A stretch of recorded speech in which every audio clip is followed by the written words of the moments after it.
Welcome to Chillin' 101. We hope this video helps. You sign in now, use the website for full controls. The app can hide settings. Once logged in, open account or profile and navigate to subscriptions or membership so you can view active plans. Make sure your primary payment method and recent order ID are at hand. They may be required to verify identity. This step matters because it exposes billing cycles and cancellation windows so you can act without delays. Now select the active plan and choose Cancel or End Membership. Platforms often present alternatives first. Read the cancellation terms carefully, note the effective date, how long you retain access, and refund eligibility, because timing affects whether you lose paid days.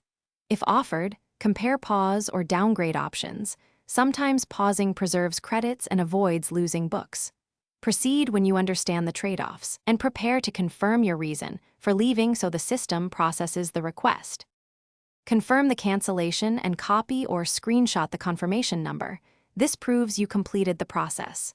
Once done, check your email for a confirmation message and monitor your bank or card statement for charges in the next billing cycle, because errors occasionally occur.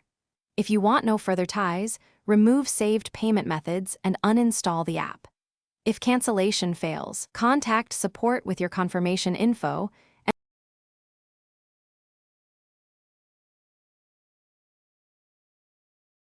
Thanks for watching. Consider subscribing if we helped you.